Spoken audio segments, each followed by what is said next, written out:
En un mundo donde los precios de las viviendas suben a ritmos alarmantes, muchos se preguntan, ¿cómo es posible que las casas se vuelvan cada vez más caras cuando cada vez menos personas pueden permitirse comprarlas? Esta pregunta no es trivial, es un reflejo de una crisis de vivienda que ha afectado a muchas familias y ha moldeado el mercado inmobiliario de maneras sorprendentes. Pero antes de comenzar te invito a que te suscribas y actives la campanita de notificaciones. Para entender cómo hemos llegado a este punto es crucial explorar la paradoja que enfrentan los compradores de viviendas y los factores detrás del aumento de precios. ¿Cómo es posible que el sueño de tener una casa propia se convierta en una ilusión inalcanzable para tantos mientras los precios continúan escalando? La respuesta está en una combinación de factores económicos, sociales y financieros que se entrelazan de manera compleja.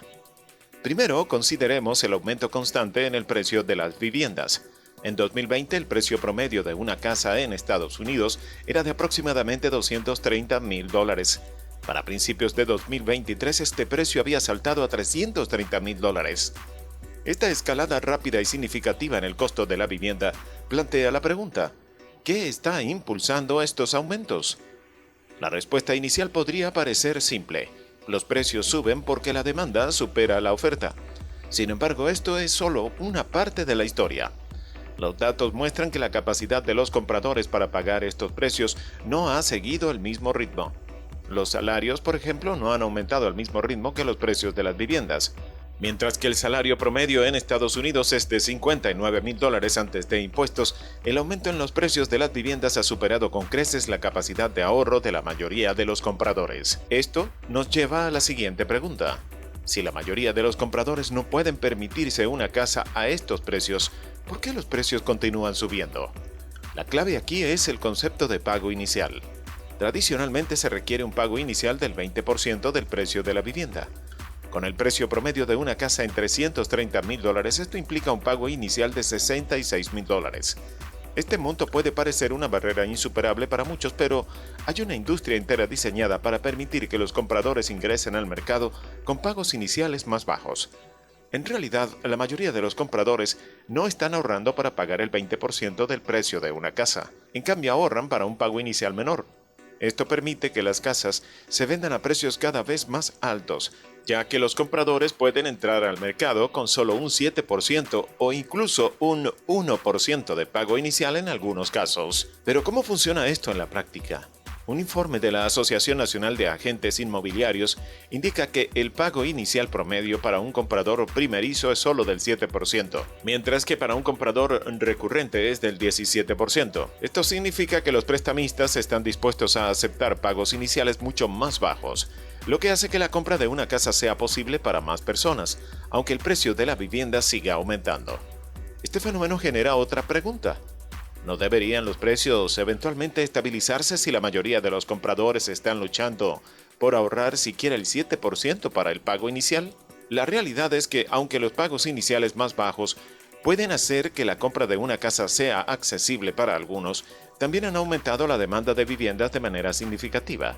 Esto se debe a que los inversores y compradores en efectivo aún tienen un papel importante en el mercado. Un grupo crucial en este escenario son los compradores al contado. Estos individuos, a menudo personas mayores que han vendido propiedades anteriores, pueden comprar casas sin depender de préstamos hipotecarios. Si vendieron su casa por $600,000 y compran una nueva, su capacidad para pagar precios altos no se ve afectada por las tasas de interés. Esto, a su vez, contribuye a mantener la presión alcista sobre los precios de las viviendas. Antes de continuar, deja tu opinión en los comentarios, así estaremos al tanto de datos o recomendaciones para próximos videos.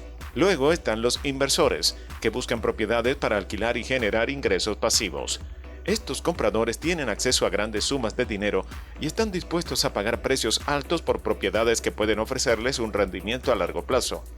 Dado que los alquileres también están subiendo, los inversores ven un incentivo adicional para seguir comprando, lo que alimenta la demanda y por ende los precios.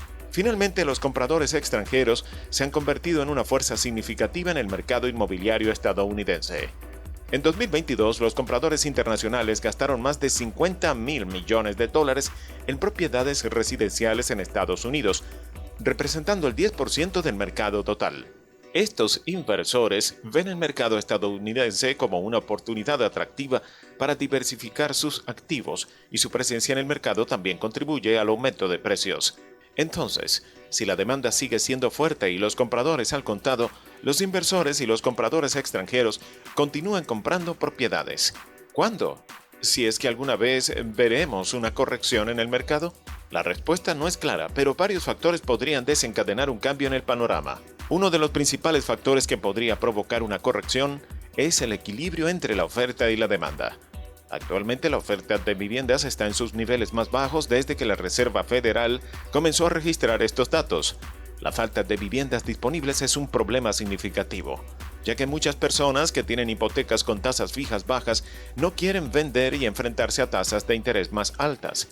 Esto ha llevado a una situación en la que menos casas están en el mercado y más personas compiten por el espacio disponible, lo que a su vez sigue empujando los precios hacia arriba. Además, el aumento de las tasas de interés ha hecho que las hipotecas sean más costosas, lo que podría reducir la capacidad de los compradores para asumir nuevas deudas.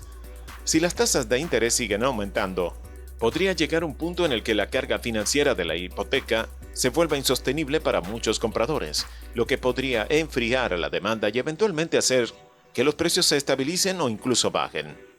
La pregunta persistente es, ¿cuánto tiempo durará esta situación antes de que el mercado vuelva a un equilibrio donde la oferta iguale a la demanda? Es difícil predecir con certeza, pero las condiciones actuales sugieren que el mercado no puede seguir en este estado indefinidamente. La historia ha demostrado que los mercados inmobiliarios experimentan ciclos, y aunque los precios de las viviendas han estado en constante ascenso en los últimos años, no es imposible que veamos una corrección en el futuro. A medida que el mercado se ajusta, es probable que aquellos que han estado esperando para comprar una casa tengan la oportunidad de hacerlo a precios más razonables. Los cambios en las tasas de interés, la oferta de viviendas y la demanda general influirán en el momento en que este ajuste ocurra. Para los compradores potenciales, es esencial mantenerse informados y estar preparados para actuar cuando las condiciones del mercado cambien. En última instancia, el mercado inmobiliario es un reflejo complejo de factores económicos y sociales. La pregunta de por qué los precios de las viviendas siguen subiendo cuando menos personas pueden permitirse comprarlas es multifacética y no tiene una respuesta simple. Sin embargo, al comprender los factores que impulsan estos aumentos y las dinámicas en juego, es posible tener una mejor perspectiva sobre cómo navegar en este complicado entorno y esperar con esperanza el momento en que el mercado se equilibre y ofrezca nuevas oportunidades para los compradores. ¿Y tú? ¿Crees que en algún momento los precios de las viviendas puedan bajar? Déjalo en los comentarios. Hasta la próxima.